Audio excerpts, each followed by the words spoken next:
வணக்கம். Big topic with Karthik Mayakumar. இந்த நாகப்பாம்பு கடிச்சு ஒரு மனுஷன் உயிருக்கு போராடிட்டு இருந்தார் பார்த்தீங்களா, வாவா சுரேஷ். அவர் இப்போ உயிர் படைச்சிட்டாரு. இதை பற்றி தான் முழுக்க முழுக்க இந்த ஷோவில் பேச போகிற நிகழ்ச்சியில் போகலாம்.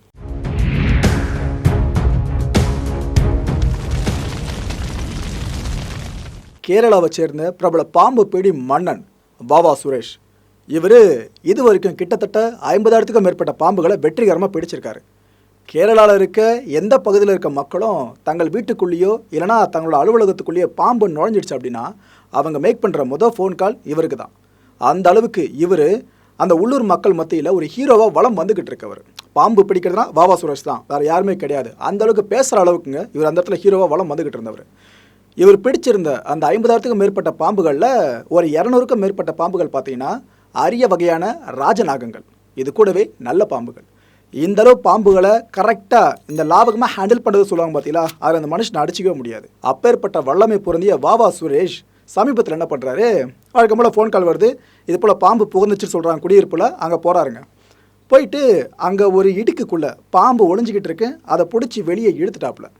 இழுத்த பிற்பாடு தான் தெரியுது அது ஒரு நாகப்பாம்பு. கிட்டத்தட்ட 7 அடி வரைக்கும் அதோட லென்த்து மட்டுமே இருக்குது.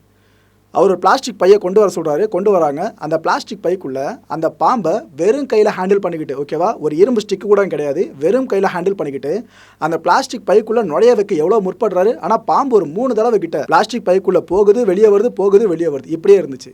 சுற்றி நின்ன மக்கள் எல்லாருமே செல்ஃபோனில் படம் பிடிச்சபடியே இந்த காட்சியை பார்த்துக்கிட்டு இருக்காங்க.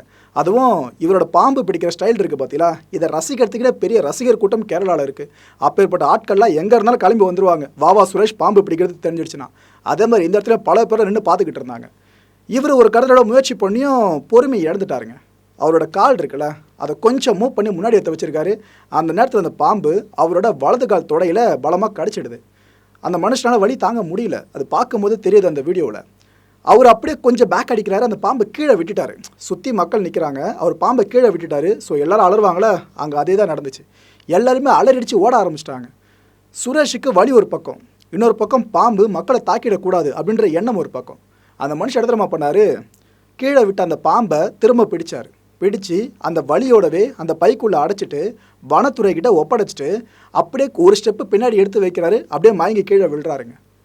தான் உயிர் போகிற நேரத்தில் கூட மக்கள் உயிரை பாதுகாக்கணும்னு வாவா சுரேஷ் இவ்வளோ பெரிய வேலையை பண்ணியிருந்தார். இந்த ஒரு விஷயத்தை பற்றி நான் பெரிய வீடியோ ஒன்று போஸ்ட் பண்ணியிருக்கேன். அதை பார்க்க யாராவது மிஸ் பண்ணியிருந்தீங்க அப்படின்னா கீழே இருக்க டிஸ்கிரிப்ஷன் பாக்ஸில் அந்த வீடியோட லிங்க் கொடுத்துருக்கேன். ஃபுல்லாக பார்த்து தெரிஞ்சுக்கங்க. அந்த வீடியோ பார்த்துட்டு இதை பார்த்தீங்க அப்படின்னா தான் உங்களுக்கு முழுமையான புரிதல் இந்த கண்டென்ட் சார்ந்து கிடைக்கும். ஓகே, இந்த பாம்பு கடிச்சு அவர் கீழே விழுந்தார். அதுக்கப்புறமா ஹாஸ்பிட்டலைஸ் பண்ணுறாங்களா. ஹாஸ்பிட்டலைஸ் பண்ண பிற்பாடு டாக்டர்ஸ் என்ன சொல்லிட்டாங்க, இவர் பழைக்கிறது ரொம்ப கஷ்டம். இந்த ஐசியூவில் வேறு இவர் அட்மிட் பண்ணிட்டாங்க. தீவிர சிகிச்சை கொடுக்கப்பட்டுக்கிட்டே இருந்துச்சு. கேரளாவில் இருக்க மக்களையும் தாண்டி உலகம் முழுக்க இருக்க மலையாளிஸாக இருக்கட்டும், தமிழர்களாக இருக்கட்டும், எல்லாருமே தன்னோட மொழி இனம் கடந்து பிரார்த்தனை பண்ண ஆரம்பித்தாங்க. ஏன்னா வாவா சுரேஷ் ரொம்ப நல்ல மனுஷன். கவர்மெண்ட் வேலை கிடைச்சும் கூட தன்னோட சொந்த காசில் அங்கே இருக்க மக்களுக்கு உதவி பண்ணிட்டு இருந்தார் பாம்பு பிடிக்கிறதுல.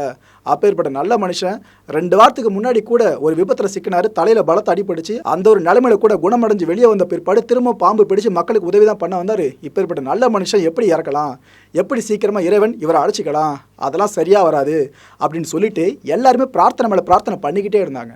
அந்த பிரார்த்தனையோட பலன் என்னன்றது இப்போ கண்ணு முன்னாடி பார்க்க முடியுதுங்க. எஸ், வாவா சுரேஷ் பொழைச்சிக்கிட்டார். இது வரைக்கும் அன்கான்ஷியஸ் நிலையில் இருந்த அவர் for the first time conscious நிலைக்கு திரும்பி இருக்காரு. சுய நினைவு அவருக்கு திரும்பி இருக்கு. மருத்துவர்கள் இவர்கிட்ட போயிட்டு கேள்வி ஒன்று கேட்டிருக்காங்க, உங்கள் பேர் என்ன அப்படின்ட்டு. அப்போ அவர் என் பேர் சுரேஷ் அப்படின்னு சொல்லியிருக்காரு. இதை தொடர்ந்து ஒரு 1/2 மணி நேரங்க அவர்கிட்ட கேள்வி மேலே கேள்வியாக கேட்கப்பட்டிருக்கு. ஏன்னா கான்ஷியஸ் இருக்குது பார்த்தீங்களா, இதை செக் பண்ணுவாங்க டாக்டர்ஸ் எப்போவுமே. இது போல் கேட்கப்பட்டு இருக்கு.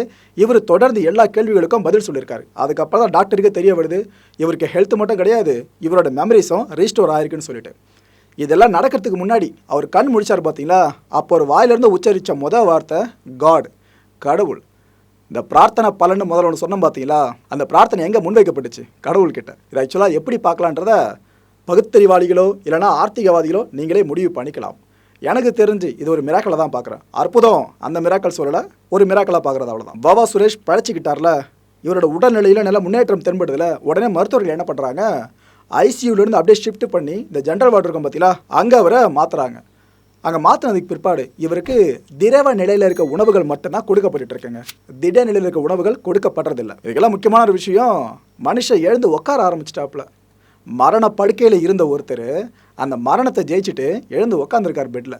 பெரிய விஷயந்தான். மற்ற ஒரு சில அனர்த்தத்தெல்லாம் நம்ம உயிருக்கு போராடுவோல. உதாரணத்துக்கு சொல்கிறதா இருந்தால் இந்த விபத்து நடந்து அதுக்கப்புறம் ஹாஸ்பிட்டலில் ட்ரீட்மெண்ட் எடுக்கிறது, இது போல விஷயங்களை சொல்லலாம். ஆனால் இந்த பாம்பு கடிச்சு, அதுவும் நாகப்பாம்புலாம் கடிச்சு ஒருத்தர் ட்ரீட்மெண்ட் எடுத்துக்கிறாருனாலே அவர் பழைக்கிறது ரொம்ப ரொம்ப கஷ்டமான ஒரு விஷயம். கிட்டத்தட்ட ஓப்பனாக சொல்கிறதா இருந்தால் வாவா சுரேஷ் பிழைக்க மாட்டேன்னு பல பேரும் நினச்சிக்கிட்டு இருந்தாங்க.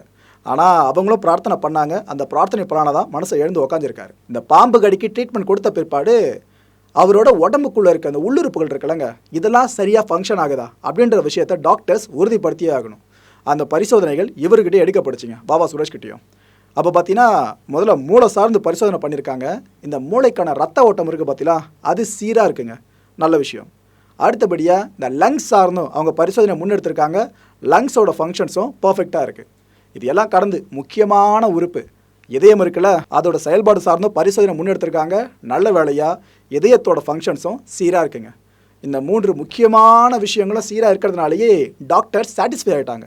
ஓகேப்பா, மனுஷன் ரெக்கவரி ஆகிட்டார்னு சொல்லிட்டு. உள்ளுறுப்புகளை பற்றி பார்த்துட்டோமா? அடுத்தபடியாக சுவாசித்தல். இவருக்கு இந்த வெண்டிலேட்டர் உதவியோடு மட்டும்தான் இந்த சுவாசம் அப்படின்றது, செயற்கை சுவாசம் இருக்குது பார்த்தீங்களா, அது கொடுக்கப்பட்டு இருந்துச்சுங்க. இவர் ஒரு இடத்துல என்ன பண்ணிட்டாரு, இந்த தன்னம்பிக்கை மிகுந்த நபராச்சு, அதனால் என்ன பண்ணிட்டாரு, எனக்கு வெண்டிலேட்டர் உதவி வேண்டாம், நானே சுவாசிக்க முற்படுறேன்னு சொல்லிட்டு அந்த கருவியோட உதவி இல்லாமல் கொஞ்ச நேரம் இவர் சுவாசிச்சிருக்காரு. எவ்வளோ ஒரு விஷயம் இல்லை. எந்த ஒரு பேஷண்ட்டுக்கும் தன்னம்பிக்கை எந்தளவு முக்கியன்றதை இவரோட வாழ்க்கையிலேருந்து படிப்பினை நம்ம எடுத்துக்கலாம். இவர் கொஞ்ச நேரம் ப்ராக்டிஸ் பண்ணியிருக்காரு. இதை பெட்டில் படுத்துக்கிட்டு இதெல்லாம் ப்ராக்டிஸ் பண்ணிட்டு இருக்காரு. கிட்டத்தட்ட 3 மணி நேரம் வரைக்குங்க அப்சர்வேஷன். இதுக்கு பிற்பாடு கம்ப்ளீட்டாக வெண்டிலேட்டர் ரீப்ளேஸ் பண்ணப்படுது. எவ்வளோ பெரிய விஷயம் பார்த்தீங்களா? இந்தளவு பாசிட்டிவான விஷயங்கள் ஒன்றன் பின் ஒன்றாக பாபா சுரேஷ் சார்ந்து நடந்துக்கிட்டே இருக்குங்க. உலக மக்கள் நாம் எல்லாருமே பிரார்த்தனை பண்ணது இதுக்காக தான். அந்த ஒரு நல்ல விஷயம் நடந்துக்கிட்டு இருக்கு. ஏன்னா எவ்வளோ பேரை காப்பாற்றிருக்காருங்க பாம்புகள்கிட்ட இருந்து, எவ்வளோ பாம்புகளை காப்பாற்றிருக்காரு மனுஷங்க கிட்ட இருந்து. இப்போ ஏற்பட்ட புண்ணியங்களுக்கு சொந்தக்காரரான பாபா சுரேஷ் இந்தளவு மரணப்படுக்கையில் இருக்கார் அப்படின்னா எல்லாரும் பிரார்த்தனை பண்ணி தான் தீர்வோம். அதை தான் பண்ணும். அதோட பலனும் இப்போ கிடச்சிருக்கு. ஓகே, இவரை தொடர்ந்து கண்காணிப்பின் கீழே ஒரு மருத்துவர் குழுவே வச்சுருக்கேங்க. அந்த மருத்துவர் குழுவில் முக்கியமான 2 பிரிவுகளை சேர்ந்து 6 பேர் இருக்காங்க. இந்த நியூராலஜி சம்மந்தமாக படிச்சிருப்பாங்க பார்த்தீங்களா டாக்டர்ஸ், அவங்க உள்ளே இருக்காங்க. அண்ட் இவங்க கூடவே இந்த கார்டியாலஜி படிச்சிருப்பாங்க பார்த்தீங்களா, அவங்களும் உள்ளே இருக்காங்க. மக்களே, இந்த கண்டென்ட்டை பொறுத்த வரைக்கும் நீங்கள் சிந்திக்க வேண்டிய முக்கியமான சில விஷயங்கள் என்னென்ன, அதை பற்றி இப்போ ஒன்று ஒன்றா பார்க்கலாம். இதில் மொதல் விஷயம், நம்மளோட தாமதம் ஒரு உயிரை எடுக்க வல்லதாக மாறிடும். நம்ம அரசு கூட சொல்லியிருந்தாங்க பாருங்கள், விபத்தில் யாரோ சிக்கிட்டாங்க அப்படின்னா யோசிக்காதீங்க, கேஸ் ஃபைல் ஆக போகுது உங்கள் மேலே, அது இதுன்னு சொல்லிட்டுலாம் உதவுங்க. அந்த உயிரை முதல்ல காப்பாற்றிடுங்க. அதுக்கப்புறம் உங்களுக்கு எந்த விதமான பிரச்சனையும் வராது. இதுக்கு அரசு பொறுப்பு அப்படின்னு அறிவிச்சது மட்டும் இல்லாமல் சன்மானமும் சேர்த்து அறிவிச்சிருந்தாங்க. ஆக்சிடெண்ட்டில் சிக்கிறவங்கள காப்பாற்றிட்டீங்க அப்படின்னா உங்களுக்கு இந்த குறிப்பிட்ட தொகை சன்மானமாக வழங்கப்படும் சொல்லிட்டு. நல்ல விஷயம். ஏன்னா நம்மளே பல பேரும் பயப்படுவோம். நம்ம கண்ணு முன்னாடி யாராவது 2 வீலர் ஓட்டுறவரோ கார் ஓட்டுறவரோ ஆக்சிடெண்ட்டில் சிக்கியிருப்பாங்க. ரத்தம் அங்கே போய்கிட்டே இருக்கும். ஆனால் நம்ம நின்று வேடிக்கை பார்ப்போம். இதை தான் மேக்ஸிமம் பண்ணுறோம். கசப்பான உண்மை இதுதான். இதை பண்ணாதீங்க, போய் உதவி பண்ணுங்க, அவங்க உயிரை காப்பாற்றுங்க, அரசு உங்களுக்கு உதவி பண்ணும் அப்படின்னு கவர்மெண்ட் சொல்லியிருந்துச்சு. இந்த விஷயமே பல பேருக்கு தெரியாமல் இருந்திருக்கும். இந்த நிகழ்ச்சி மூலமாக இந்த விஷயத்தை நான் சொல்லிடுறேன். இது மாதிரி இந்த கோல்டன் ஹார் அப்படின்னு சொல்லுவாங்க. அதாவது உயிருக்கு ஒருத்தர் போராடிட்டு இருப்பார்.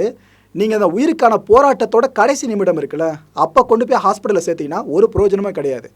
ப்ராட் டெட்னு அனௌன்ஸ் பண்ணிவிடுவாங்க. ஆனால் இந்த உயிருக்கான போராட்டம் ஆரம்பிக்கிற அந்த செகண்ட் இருக்குல்ல, அதாவது விபத்து நடந்த உடனே எந்தவித தாமதமும் இல்லாமல் உடனே நீங்கள் அவரை அழைச்சிட்டு போயிட்டு ஹாஸ்பிட்டலில் சேர்த்துட்டீங்க அப்படின்னா உயிர் பிழைக்க 99% வாய்ப்புகள் இருக்குது.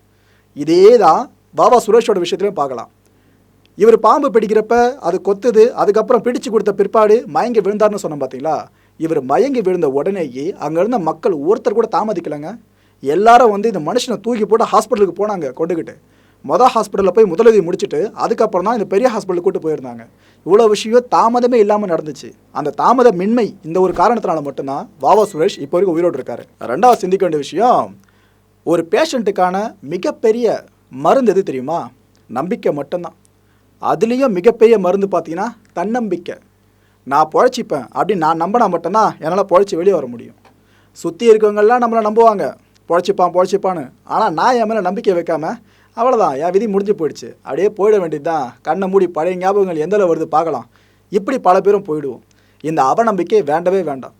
பாபா சுரேஷுக்கு இருந்த மன தைரியமும் அவரோட தன்னம்பிக்கையால் தான் அந்த மனுஷன் பொழைச்சி இப்போ வெளியே வந்திருக்காரு. இல்லைனா இப்போ ஏற்பட்ட பாம்பு கடிச்சு இந்த மனுஷன் உயிரோட்டுக்கெல்லாம் பெரிய விஷயம். இந்த தன்னம்பிக்கை தான் ஒவ்வொரு பேஷண்ட்டுக்கும் தேவைன்னு நினைக்கிறேன். இது கொரோனா காலம் வேறு, எதுக்காக இருந்தாலும் அழுத்தி சொல்கிறேன்றது கண்டிப்பாக ஒன்று புரிஞ்சிருக்கும். 3வது சிந்திக்க வேண்டிய விஷயம், பாம்பு ஒருத்தரை கடிச்சிருச்சு அப்படின்னா அவங்க பண்ணக்கூடாத வேலையே, மிக முக்கியமான வேலையே படபடக்கக்கூடாது. நீங்கள் கவனிச்சு பார்த்துருக்கீங்களா? நீங்கள் படபடப்புக்கு உள்ளாயிட்டீங்க அப்படின்னா, அதாவது இந்த எக்ஸாம் ரிசல்ட் வரப்போகுது அப்படின்னா அப்படியே படபடப்பாக இருக்கும். நீங்கள் யாரையோ கார் மோதிட்டீங்க அப்படின்னா யார் மேலேயோ படபடப்பாக இருக்கும். இது மாதிரி இந்த டென்ஸான சுச்சுவேஷனை நீங்கள் ஃபீல் பண்ணுறது மட்டும் இல்லாமல் அது உடம்பையும் சேர்த்து உணர வச்சுருவீங்க. அது மாதிரி நேரத்தில் உங்கள் உடம்புல இருக்க ரத்த ஓட்டம் அந்தளவு ஓடிக்கிட்டு இருக்கும். அவ்வளோ ஸ்பீடாக இருக்கும், படபடன்னு ஓடிட்டு இருக்கும். உள்ளே இருக்க ஹார்ட் பீட் அந்தளவு பம்பிங் ரொம்ப ஹெவியாக இருக்கும். இதை பாம்பு கடிச்ச பிற்பாடு பண்ணவே கூடாதுங்க, படபடப்பாகவே கூடாது. நீங்கள் படபடப்பாயிட்டீங்க, உள்ளே இருக்க எல்லா உள்ளுறுப்புகளும் ஸ்பீடாக ஃபங்க்ஷன் ஆக ஆரம்பிச்சிடும். ரத்த ஓட்டம் ரொம்ப ஸ்பீடாக நடக்கும். அப்படி நடந்தால் என்ன ஆகும்? கரெக்டு, உள்ளே போயிருக்க விஷம் ஸ்பீடாக எல்லா இடத்துக்கும் ட்ரான்ஸ்ஃபர் ஆகும். இதை தான் பண்ணக்கூடாதுன்னு சொல்கிறேன். இந்த வேலை நமக்கு தெரியுதோ இல்லையோ, வாவா சுரேஷ் கரெக்டாக தெரிஞ்சிருக்கு. அந்த வீடியோ பல பேர் பார்த்துருப்பீங்க. அதில் படபடப்பாக இருக்க மாட்டார். நோட் பண்ணி பார்த்தீங்களா? வலியை தாங்குவார், அவ்வளோதான். பாம்பை பிடிச்சி கொடுத்து அப்படியே மயங்கி விழுவார். இந்த படபடப்பு இல்லாமல் ஒரு செயல்பட்டது தான் அவர் உயிரை இப்போ காப்பாற்றிருக்கு. 4வது முக்கியமான சிந்திக்க வேண்டிய விஷயம், இது எப்படி சொல்லக்கூடாது, உங்களுக்கு நன்றி தெரிவிக்கக்கூடிய விஷயம்னு சொல்லலாம். நான் முதல்ல இந்த கண்டென்ட்டை மேக் பண்ணி போட்டிருந்தல, இது போல் ஒருத்தருக்கு பாம்பு கடிச்சிருச்சிங்க அதுன்னு சொன்னேன். அந்த கண்டென்ட்டை போட்டு நான் போயிட்டேன்.